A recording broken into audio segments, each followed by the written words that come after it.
Varicose వ్యాధితో బాధపడుతున్నారంట. తక్కువ ఖర్చుతో ట్రీట్మెంట్ కావాలి అనుకుంటే ఎవిస్ హాస్పిటల్ని సంప్రదించండి.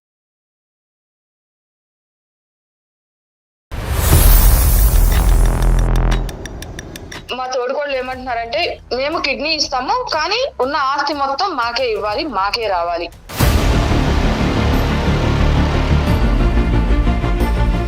కాదక్క, ఇప్పుడు మీరే మొత్తం కావాలి అంటే మరి మాకు ఇక్కడ 2 ఆడపిల్లలు ఉన్నారు కదా, చిన్నపిల్లలు. బావగారి ప్రాణాలు పనంగా పెట్టి కిడ్నీ ఇస్తుంటే మళ్ళీ ఇప్పుడు ఆలోచించమనడం ఏంటిది నాకు అర్థం కావడం లేదు.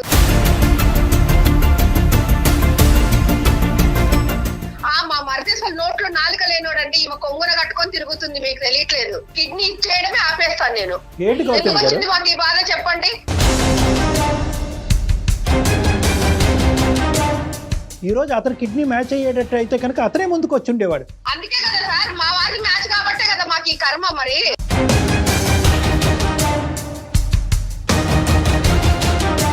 సమాజంలో ఉంటున్నామండి మనం. ఒక్కసారి ఆలోచించండి, మీకు కూడా పిల్లలు ఉన్నారు. ఒక కిడ్నీ కోసం ఇన్ని డబ్బులు తీసుకున్నారంటే వాళ్ళు ఏం ప్రశ్నిస్తారో ఆలోచించుకోండి ఒకసారి. మాకు కావాల్సింది మాకు చేస్తేనే కిడ్నీ ఇస్తాము, లేకుంటే మాకెందుకు నోరు మూసుకొని గమ్మును కూర్చుంటాము. 8 కోట్ల ఆస్తి వచ్చేటప్పుడు కిడ్నీ ఇస్తారు, అదే ఆస్తి రాకపోతే కిడ్నీ ఇవ్వరు. ఇదేనా మీ బాధ్యత? అందరికీ తెలుసు, జనాలకు బాధ్యత తెలుసు అమ్మా, నీకు తెలియకనే ఇదైపోతున్నావు. దానం చేయటం అనేటటువంటి దయచేసి వ్యాపార దృక్పథంతో చూడకండి. అంత పుణ్యాలు చేసి మా ఆయన ఆరోగ్యాన్ని తృణప్రాయంలో పణంగా పెట్టేసి మేము అంత పుణ్యకార్యాలు చేసేసుకునేంత తాహత మాకు లేదు సార్.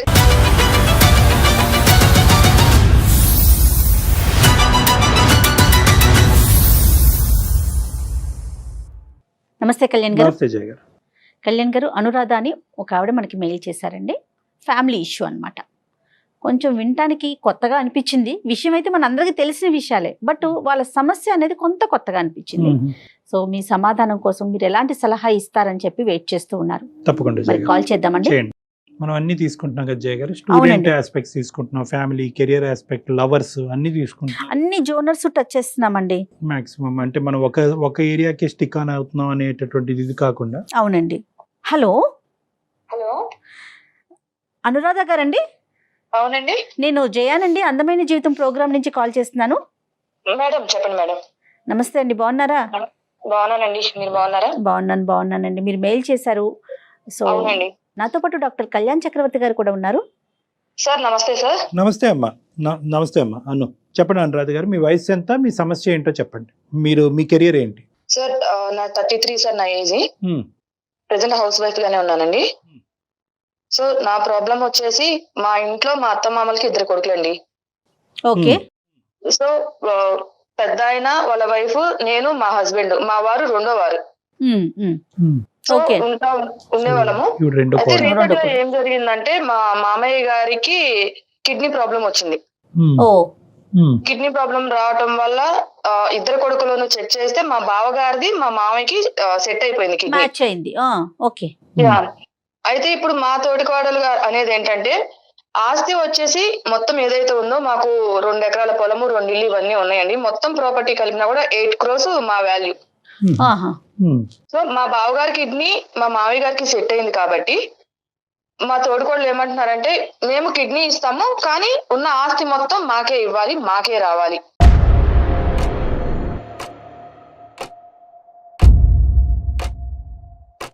అని ప్రపోజల్ పెట్టారు.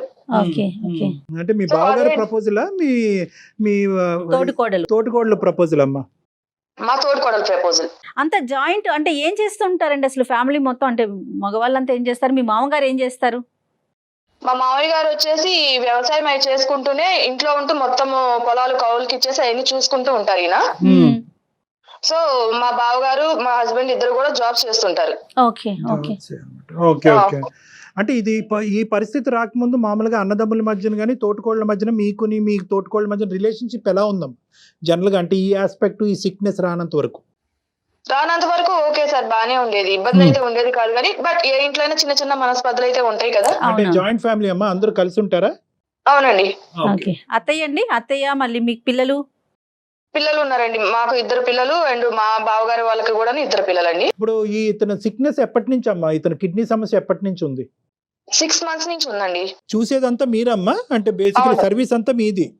మాది ఏది మందులు అందించడం గానీ, హాస్పిటల్ విజిట్స్ గానీ, డాక్టర్ చెప్పిన సలహాలు ఫాలో అవటం గానీ ఇదంతా ఫాలో మీరు. అవటం కానీ, ఆయన దగ్గరుండి చూసుకోవటం కానీ, ఏదైనా టైం టు టైము ఫుడ్ పెట్టటము, మెడిసిన్స్ ఇవ్వటం కానీ అన్ని మేమే చూసుకునే వాళ్ళం. మరి ఆవిడేం చేస్తున్నారు?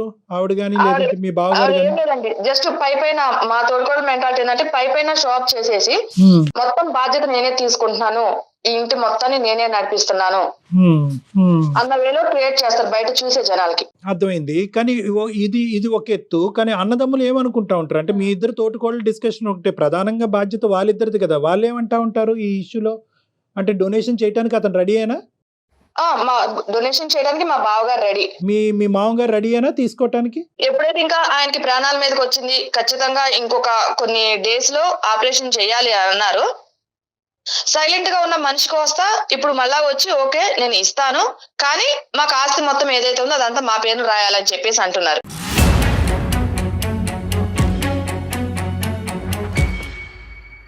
అంటే ఏంటి ఇప్పుడు అతని మాట, లేదంటే ఈవిడ నూరు పోసిందా? అంటే ఏమంటున్నారు మీరు? మీ కో సిస్టర్ ఏమన్నా ఉండిందా? అవును, మా కో సిస్టర్ సార్. ఎందుకంటే మా బావగారు అంత ఇది లేదు, మొత్తం ఆమె గుప్పట్లోనే ఉన్న మనిషి. మా తోడుకోడలు ఏది చెప్తే అది చేస్తారు. రైట్. మరి చిన్న కొడుకు అన్యాయం అయిపోతున్నాడు అనే బేసిక్ ఫీలింగ్ రావట్లేదా వాళ్ళకి? హెల్త్ అనే దాంతో పోల్చుకున్నప్పుడు? లేదండి, మా అత్తగారు కూడా ఏం ఆలోచిస్తున్నారంటే ఆమె అది ఒక లేడీగా మా మామగారి ప్రాణాపాయాల నుంచి బయటపడితే చాలు అన్న ఉద్దేశంలో ఆమె ఆలోచిస్తున్నారు. కానీ ఇక్కడ కొడుకు ఏమవుతాడు, కొడుకు పరిస్థితి ఏంటి, కొడుకు పిల్లల పరిస్థితి ఏంటి? ఇప్పుడు ఎలా ఉందమ్మా ఇంట్లో వాడి వేడి ఎలా ఉంది? వాడి వేడి ఏం లేదండి, ఎవరెన్ని చెప్పినా ఎవరెన్ని చేసినా మాకు ఆస్తి ఇస్తే మేము కిడ్నీ ఇస్తాము, ఇంకా వాళ్ళు వేరే ఎవరి మాట కూడా వినట్లేదు మా తోడుకోవడం. చూడండి భయం వేస్తుందమ్మా నిజంగా. అతను చావు బ్రతుకుల్లో ఉండటాన్ని కూడా ఈ రోజు దీన్ని ఒక Cash వ్యాపారం చేసుకుంటున్నారు. కింద మలుపు తిప్పుకునేటటువంటి మనస్తత్వాలు ఉన్నాయా అంటే భయం వేస్తుంది నిజంగా. ఎలాంటి కాలం ఇప్పుడు ఏంటంటే ఆవిడ ఏమంటదమ్మా ఇప్పుడు అదే డీలా అంతే, ఇంకేం లేదు. అసలు ఇంకా మాట్లాడే అవకాశం కూడా ఇవ్వట్లేదు సార్. ఎలా అంటే మీరు ఆస్తి రాస్తే మొత్తము కిడ్నీ ఇస్తాం, లేదంటే లేదు. ఇంకా వేరే ఎవరిని ఏ విషయం కూడా మాట్లాడటానికి ఆమె ఎక్స్పెక్ట్ చూపించట్లేదు. ఇప్పుడు మీరు రియాక్ట్ అవుతున్నారు, ఇదే ఈమెయిల్ మీ హస్బెండ్ ఎందుకు పంపించలేదు మాకు? అతను రియాక్ట్ అవ్వట్లేదు, అతనికి ఓకేనా ఈ డీల్? ఆయన ఓకే సార్, కానీ అంతే కదండి. వీళ్ళు సొంత అన్న కాబట్టి అంతే వీళ్ళు కదా. ఏం మాట్లాడలేకపోతున్నారు. సో అటు అన్న అటు తండ్రి ప్రాణం కోసం కదా. అంటే కాదు, అంటే ఇప్పుడు ఓకే తండ్రిని కాపాడుకోవాలి అనేటటువంటి ఆలోచన కరెక్టే, దానివల్ల మీ హస్బెండ్ మాట్లాడలేకపోతున్నారు అన్నది అర్థం అవుతుందమ్మా.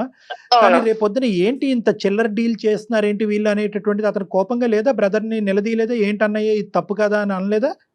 నిలదీయలేకపోతున్నారండి, ఎందుకంటే అన్నయ్య ఉన్న సిచ్యువేషన్ తెలుసు.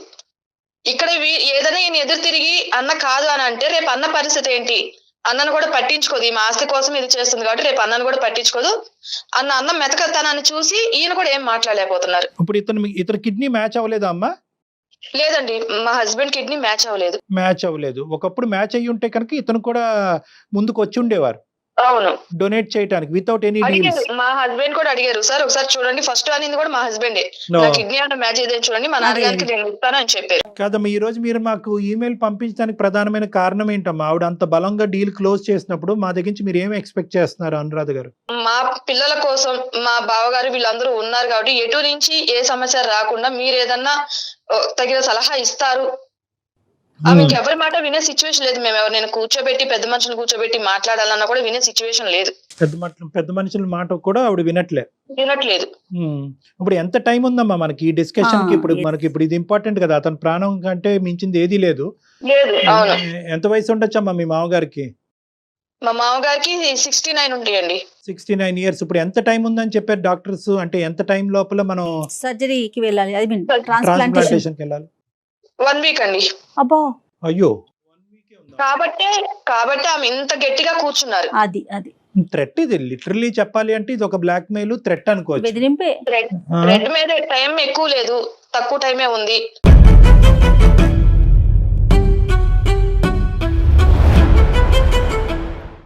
సో మా ఆయన కిడ్నీనే సెట్ అయింది కాబట్టి ఎట్టి పరిస్థితుల్లో వీళ్ళు ఒప్పుకోవాల్సిందన్న ఒక మూర్ఖపు మెంటాలిటీ మీదే తను నిలబడి ఉన్నారు.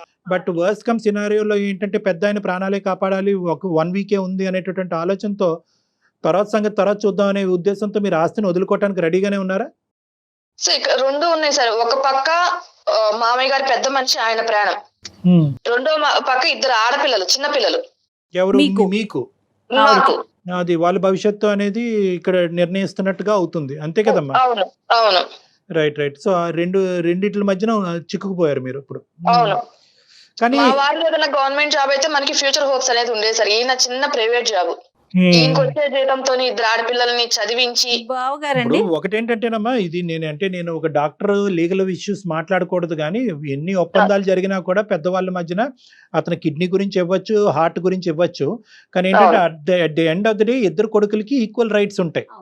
అవునండి. ఆ విధంగా ఇప్పుడు ఏంటంటే ఆ యాంగిల్లో మనం వెళ్ళకూడదు అనేటటువంటి ఉద్దేశంతో, సానుకూలంగా సెటిల్ చేయాలనే ఉద్దేశంతో ఈ రోజు ఇలా మాట్లాడుకుంటాం.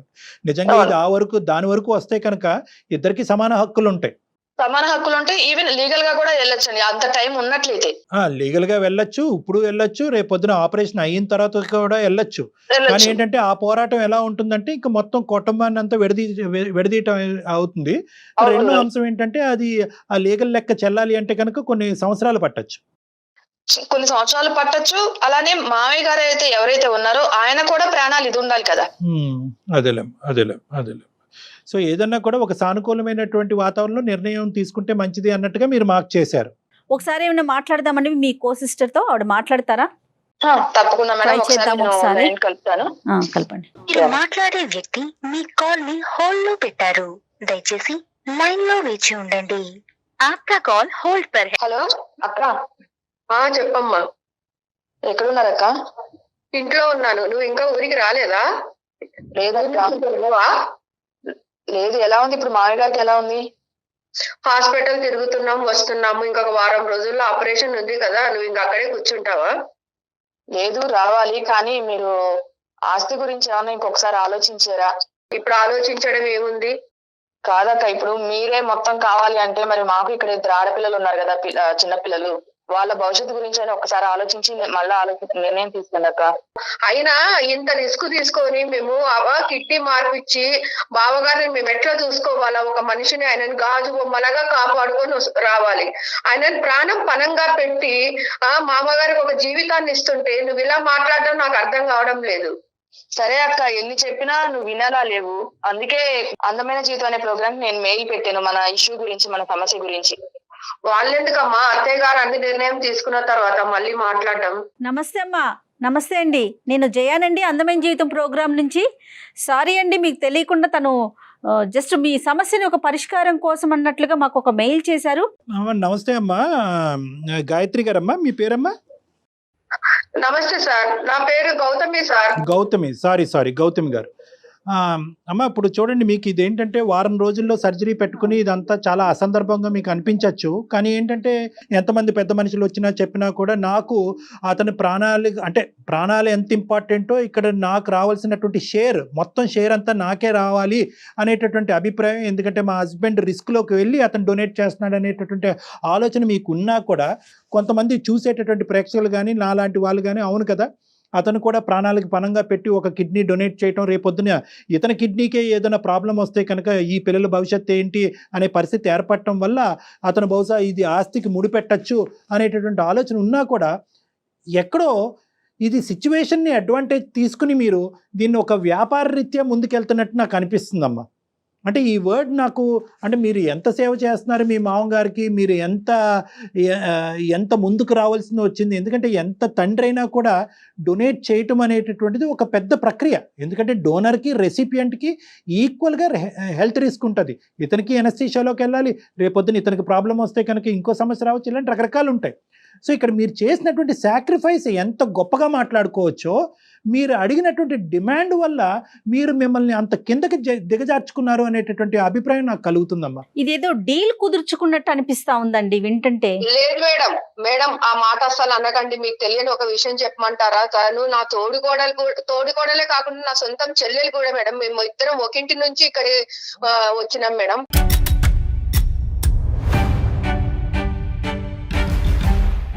ఓన్ సిస్టర్స్ అండి మీ ఇద్దరు? అవునండి. మరి అనురాధ దగ్గర అసలు ఆ మాట అనలేదు మీరు? నేను అనకపోవడానికి ఇక్కడ ఒక రీజన్ ఉంది మేడం. తిను ఏదైతే ఆస్తి కోసం పోరాడుతుందో అంతకుముందు మా పుట్టింటి వాళ్ళతో కూడా మాకు రావాల్సిన డబ్బులు ఏదైతే ఉన్నాయో అవి కూడాను నేను పెద్ద కూతురుగా నేను బాధ్యత తీసుకున్నప్పుడు నువ్వు అన్ని కూడా తనకే ఇస్తారు, తనకే చేస్తారని ఈవెన్ మా తల్లిదండ్రుల మీద కూడా గొడవ పెట్టుకొని వచ్చిందండి.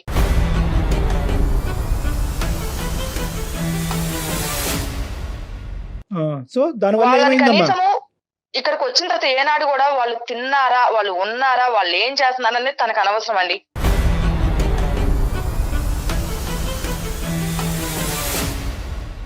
సార్ ఎనస్థీషియా ఇచ్చిన తర్వాత ఆయన ఒక పేషెంట్ లాగా అయిపోతాడు. ఇంకా ఎవరు సార్ మాకు చేసేవాళ్ళు?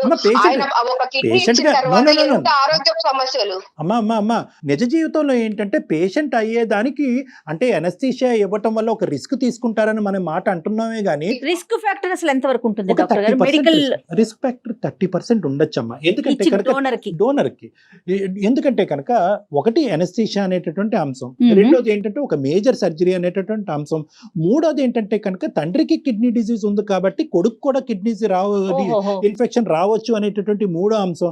నాలుగో అంశం ఏంటంటే 2 కిడ్నీలు ఉండేటటువంటి వ్యక్తి ఒక కిడ్నీ పోయినా సర్వైవ్ అవ్వచ్చేమో కానీ ఇప్పుడు పెద్ద ఆయన ఒక కిడ్నీ డొనేట్ చేస్తే కనుక ఇతను సింగిల్ కిడ్నీతో పోరాడాలి.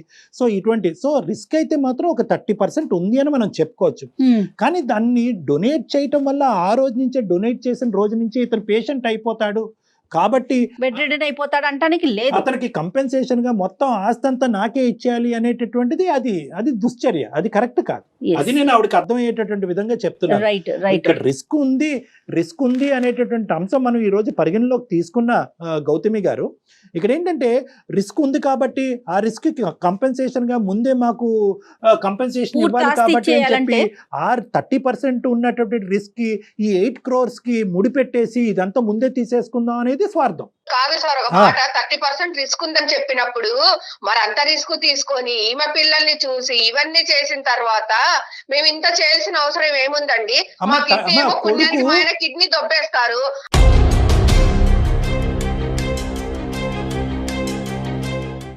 మా మరిది అసలు నోట్లో నాలుక లేనోడండి, ఈమె కొంగున కట్టుకొని తిరుగుతుంది, మీకు తెలియట్లేదు. ఎందుకు వచ్చిన కర్మ అండి ఇదంతా? ఎందుకు వచ్చిన బాధ? ఉన్న వాళ్ళు ఉంటారు, లేని వాళ్ళు లేకుండా పోతారు, అంతే. కిడ్నీ ఇచ్చేయడమే ఆపేస్తాను నేను.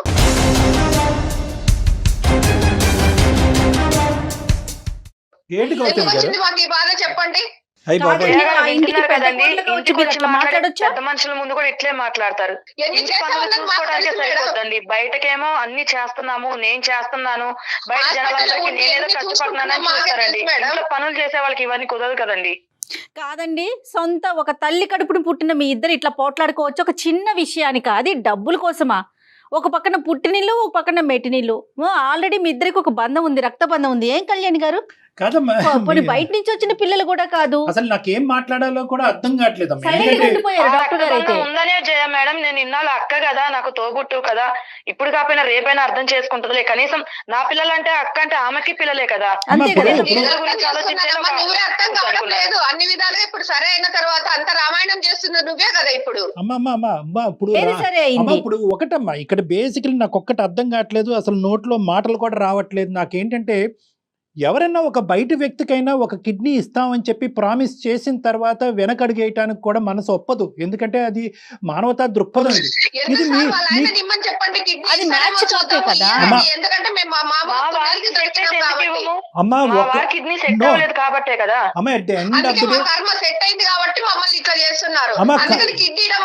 అనుకోండి ఆశలో సమభాగం తీసుకుంటారు. ఎవరికి ఎంత వస్తే అంతే ఇస్తారు కదా. తలనొప్పి గౌతమి గారు ఆ పెద్ద ఆయన ఈ మాటలన్నీ వింటే కనుక వారం రోజుల తర్వాత సర్జరీ కూడా వద్దు, ఈ క్షణాన్ని నేను చచ్చిపోతానని అంటాడు అతను.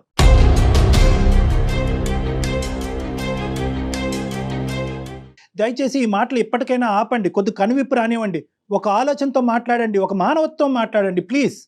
1-2 నిమిషాలు వినండి. ఈరోజు అతను కిడ్నీ మ్యాచ్ అయ్యేటట్టు అయితే కనుక అతనే ముందుకు వచ్చి ఉండేవాడు. ఇక్కడ మ్యాచింగ్లు మిస్ మ్యాచింగ్లు అనేది కాదు, మనిషి ప్రాణం కదా.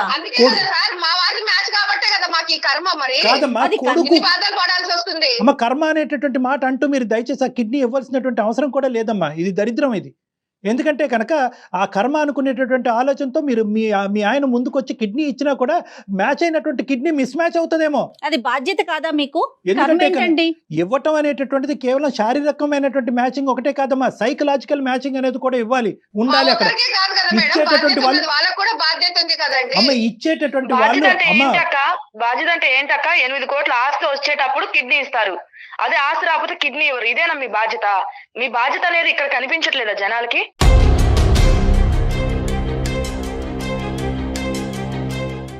అమ్మా అందరికీ తెలుసు, జనాలకు బాధ్యత తెలుసు అమ్మా. నీకు తెలియకనే ఇదైపోతున్నావు. అమ్మా. మా బాధ్యత, మేము ఎన్ని బాధలు పడుతున్నావు అన్నది పొద్దున్న లేచినప్పటి నుంచి హాస్పిటల్లో ఉండాలి, ఇటు భర్తను చూసుకోవాలి, మా ఆయనకు నానా టెస్టులు చేస్తున్నారు, పిల్లల్ని చూసుకోవాలి, ఈమె పిల్లల్ని చూసుకోవాలి, ఎన్ని చూసుకోవాలి, అత్తగారికి సర్ది చెప్పాలి, ఆమె బాధపడుతుంది.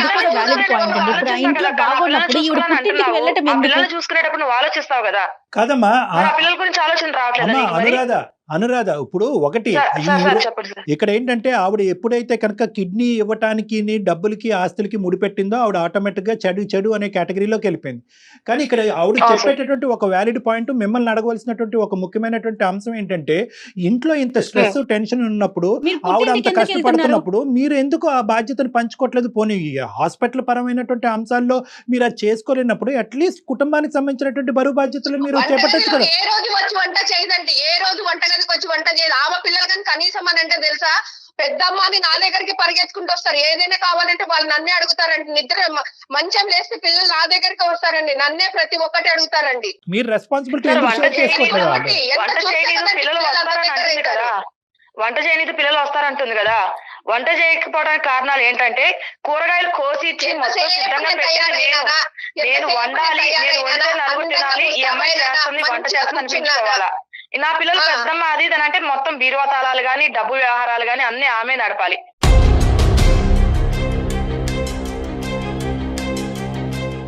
పిల్లలు ఆమె దగ్గరికి వెళ్ళి పెద్దమ్మ ఇది కావాలి అది కావాలని పిల్లలు ఆమె నడకుండా నన్ను అడుగుతారండి. వంటగదిలో కూడా అంతే, కూరగాయలు గాని వంటగదిని శుభ్రం చేసి గాని, కూరగాయలు కట్ చేయడం గాని మొత్తం నేను చేసిస్తే చివరిలో వచ్చి తాలింపు వేసి వంటగదిలో నేనే కష్టపడిపోయాను అనేది మా అత్త మామల ముందు బిల్డప్ ఇవ్వాలండి.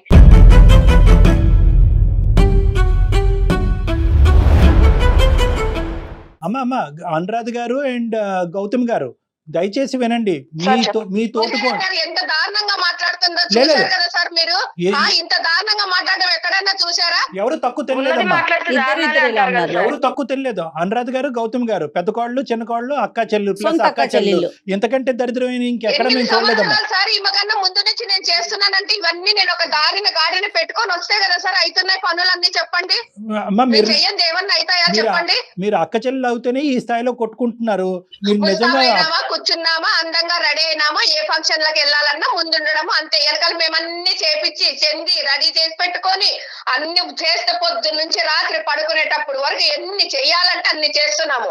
అమ్మా ఒక్క నిమిషం, అమ్మా గౌతమ్ గారు వింటారా? నీకు అర్థం కావడం లేదు, అన్ని చేసి పెడుతున్నాం కాబట్టి నీకు వడ్డించిన విస్తరలాగా ఉంది కదా జీవితం, అందుకోసం ఇట్లా మాట్లాడుతున్నాము. తోటకోళ్ళ అంశాలు ఇవన్నీ మాట్లాడుకుంటే ఈ వారం రోజులు కూడా అయిపోతుంది. ఆ పెద్ద చూపండి సార్. ఒకసారి వినండి. ఏమీ లేదు, మాకు కావాల్సింది మాకు చేస్తేనే కిడ్నీ ఇస్తాము, లేకుంటే మాకెందుకు నోరు మూసుకొని గమ్మున కూర్చుంటాము.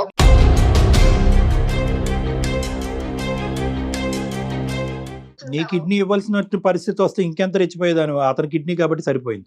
అది కాదమ్మా గౌతమి, ఒక్క నిమిషం అమ్మా. కాదు సార్, నేను వేరు మా వారు వేరే అవుతారా సార్? అలా కాదమ్మా, ఆయన తండ్రి కాదమ్మా, తండ్రి కాదా, బాధ్యత లేదా అతనికి? అవునండి, మరి మా వారికి ఒకటే తండ్రి కాదు కదా, వారు ఈమె కూడా మామగారు కదా, వాళ్ళ హస్బెండ్ కిడ్నీ అది మ్యాచ్ కావట్లేదు కదా.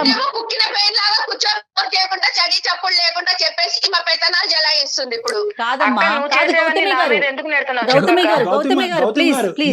ఇది ఒకటమ్మా, వాళ్ళకి అవకాశం రాలేదు, మీకు అవకాశం వచ్చింది. ఇది ఒక పుణ్య కార్యక్రమం కింద చూడండి అమ్మా. పెద్ద ఆయనకి దానం చేయటం అనేటటువంటి దయచేసి వ్యాపార దృక్పథంతో చూడకండి. అంత పుణ్యాలు చేసి మా ఆయన ఆరోగ్యాన్ని తృణప్రాయంలో పణంగా పెట్టేసి మేము అంత పుణ్యకార్యాలు చేసేసుకునేంత సాహత మాకు లేదు సార్.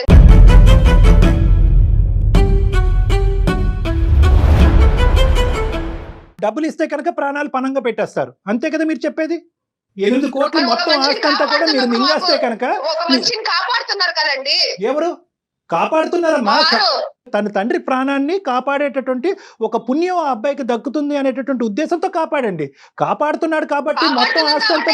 ఇంకా అంతకుమించి గౌరవం మాకు ఇవ్వాలా? ఇంకా మమ్మల్ని అదేమంటారు చూసినట్టు మమ్మల్ని నెత్తిన పెట్టుకొని పూజించుకోవాలా వాళ్ళు? అమ్మ ఖచ్చితంగా జరుగుతుందమ్మా, ఖచ్చితంగా జరుగుతుందమ్మా. నెత్తిన పెట్టుకుని పూజించడం అనేది జరుగుతుందా, ఏం జరుగుతుందా అన్న తర్వాత చూద్దాం. కానీ ఈ రోజు ఎప్పుడైతే కనుక మీరు కిడ్నీ ఇస్తున్నాం కాబట్టి మొత్తం ఆస్తి అంతా మాకివ్వండి అనేటటువంటి మాట పొక్కి రేపొద్దున బయటకు వెళ్తుందో మీకు ఉన్న పరువు కూడా పోతుందమ్మా. మీ పిల్లలు కూడా రేపు పొద్దున మిమ్మల్ని గౌరవించరు.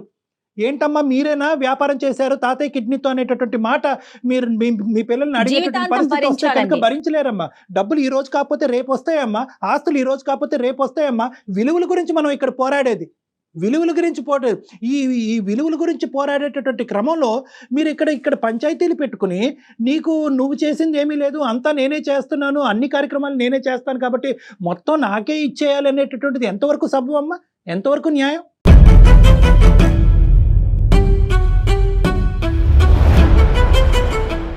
అతను పోతే పోయాడు, మేము కిడ్నీ మాత్రం ఇవ్వము, ఆస్తి వస్తే కనుక అతను బతికించుకుంటా, ఇస్తాం. లేదంటే అతను చచ్చిపోవటానికైనా అతను కొరువు పెట్టడానికైనా మీరు రెడీ అనేటటువంటి పదాలు మీరు వాడుతుంటే మానవత్వం ఏ దిక్కుతోచని పరిస్థితికి పోతుంది అనేది భయం వేస్తుందమ్మా.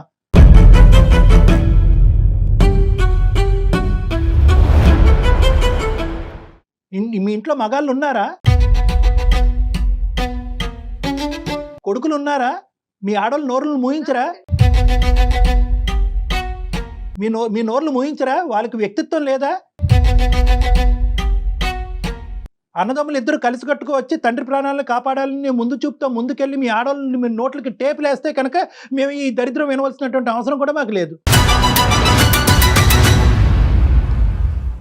మీకు అసలు ఏమన్నా బుర్రలు పనిచేస్తున్నాయమ్మా? మీ ఇద్దరు పంచాయతీలు మేము వింటూ కూర్చుంటే కనుక వారం రోజులు అయిపోతుంది, ఆ పెద్ద ప్రాణాల గాలిలో కూడా కలిసిపోవచ్చు, మాకు తెలీదు. ఒక్కటే చెప్తున్నానమ్మా, ఈ రోజు మీ ఇద్దరు ఎదుర్కొంటూ ఉండే తక్షణ కర్తవ్యం ఒకే ఒక అంశం, ఈ సర్జరీ సాఫీగా ముందుకెళ్ళనివ్వండి. డొనేషన్ అనేటటువంటిది ఒక మానసిక పరమైనటువంటి అంశం. ఇద్దరు డోనర్ అండ్ రెసిపియంట్ అందరూ హ్యాపీగా ఉండాలి. ఒక వేదంతోనో ఒక భయంతోనో ఒక బ్లాక్మెయిల్తోనో ముందుకెళ్ళేటటువంటి అంశం కాదు ఇది, ఎవరికి మంచి జరగదు. చేసేటటువంటి ట్రాన్స్ప్లాంట్ కూడా దిక్కుతోచినటువంటి పరిస్థితికి పోయి రిజెక్షన్ జరగచ్చు ఈ మానసిక ఒత్తిడి ఉంటే కనుక. Matching should be both physiological as well as mental.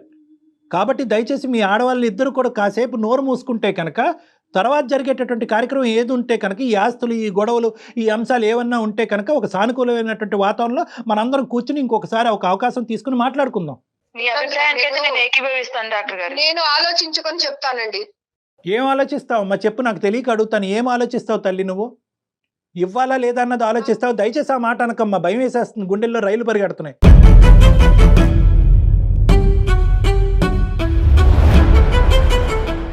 ఇవ్వాలా లేదా అన్నది ఆలోచిస్తావా? ఏం ఆలోచిద్దాం అనుకుంటున్నారు మీరు? నా దగ్గరికి రావడానికి ఆలోచిస్తారా, లేదంటే వేరే పంచాయతీ పెద్దల సమక్షంలో కూర్చుని మాట్లాడేదానికి ఆలోచిస్తారా, లేదంటే వారం రోజుల్లో కిడ్నీ ఇవ్వాలా లేదా అని ఆలోచిస్తారా? ఫస్ట్ ఇస్తావా లేదా? ఇస్తాం సార్, ఇస్తాం సార్. ఇచ్చిన తర్వాత ఏం చేద్దాం? ఇచ్చిన తర్వాత కిడ్నీ ఇవ్వమని చెప్పండి సార్.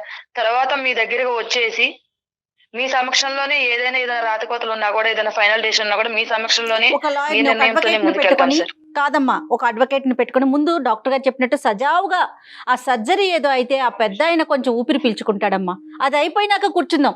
డాక్టర్ గారు, మీరు మీ ఫ్యామిలీ తరపున ఎవరు వస్తే వాళ్ళు ఒక అడ్వకేట్ ని కూర్చోబెట్టుకొని మాట్లాడదాం. ఇది కళ్యాణి గారు కరెక్ట్ మేడం. ఎందుకంటే ఇది దురదృష్టం ఏంటంటేనమ్మా, ఇది ఇప్పుడు పాలు ఇప్పుడు పొంగిని మీ ఇద్దరి మధ్యన అక్కా చెల్లెల మధ్యన ఉండేటటువంటి విరుచుకుపడేటటువంటి ఈ పరిస్థితి దురదృష్టం కొద్దీ అతను కిడ్నీ డొనేషన్ అనేటటువంటి పరిస్థితి వచ్చినప్పుడు ఇది వచ్చింది. బెండకాయ ఆవిడ కట్ చేస్తుందండి, ఉప్పు నేనేస్తానండి, వాకిళ్ళు ఆవిడ ఊడుస్తుందండి, కల్లాబు నేను జల్లుతానండి, ఏందమ్మా ఈ గోలంతా? లేదంటే ఇద్దరు పనులను పెట్టుకోండి, ఆ పనులకి ఇచ్చి పనులు చేసుకోండి, మీ ఇద్దరు సాఫీగా పెద్దవాళ్ళని చూసుకోండి. సో ఇవన్నీ కూడా మనం ఒక సానుకూలమైనటువంటి వాతావరణంలో కూర్చుని మాట్లాడుకుందాం. ఫస్ట్ నా విన్నపం, మీరు ఇందాక చెప్పినట్టుగా ఏంటంటే పెద్ద ఆయన సర్జరీ వరకు ఎటువంటి ఆటంకం లేకుండా, ఎటువంటి డిఫరెన్స్ ఆఫ్ ఒపీనియన్ లేకుండా మీరు చేయించడం అన్నది ఇంపార్టెంట్. దానికంటే ముందు నేను ఇంకోటి కూడా అంటాను, ఎలాగైతే మీరిద్దరు మాట్లాడారో ఒకసారి మీ హస్బెండ్స్ కూడా నాతో ఒకసారి మాట్లాడిపించండి. ఎందుకంటే ఇక్కడ వాళ్ళు ఇద్దరికి ఒకరికి 4 లేదు అనుకున్నాం, ఇద్దరికి 4 లేదు అనిపిస్తుంది నాకు. ఈ టాపిక్ దయచేసి ఇక్కడతో ఎండ్ చేయండి. ఓకే అనురాధ గారు అండ్ గౌతమి గారు, ఓకే మేడం. వన్స్ సర్జరీ అయిపోయినాక మళ్ళీ మాట్లాడదామండి, ఒక్కసారి కూర్చుందాం. ఏమండి? సరే మేడం. రైట్ Okay, అండి, good thank you luck so అమ్మా. మచ్. All the best. నమస్తే. థ్యాంక్ యూ అండి. Thank you. నమస్తే. Okay madam. నాకైతే అసలు ఇది ఒక ఎండికి రాదు, అసలు పెద్ద అయిన జీవితం ఏమైపోతుంది అనిపించి, అంతకన్నా ఆశ్చర్యం ఏంటంటే ఇద్దరు అక్కా చెల్లెళ్ళు. చాలా ఆశ్చర్యం వేసిందండి. ఒక ఇంట్లో పెరిగిన పిల్లలకి ఇలా ఉంటుందా? డబ్బుల పరంగా వచ్చేసరికి, అంటే ఆస్తి అనే విషయం అంశము తెర మీదకి వచ్చేసరికి ఇంకా సొంత అక్క లేదు, చెల్లి లేదు, అన్న లేదు, తమ్ముడు లేదు. అంతే కదండి. Money makes everything and money makes monkey things అంటారు కదా. మంకీ థింగ్స్ ఇవన్నీ. ఏదేమైనా ముందు సర్జరీ అయిపోతే దాని తర్వాత కార్యక్రమం ఏదో మనం చూడొచ్చు. అవును మేడం. రైట్ కళ్యాణ్ గారు, నమస్తే.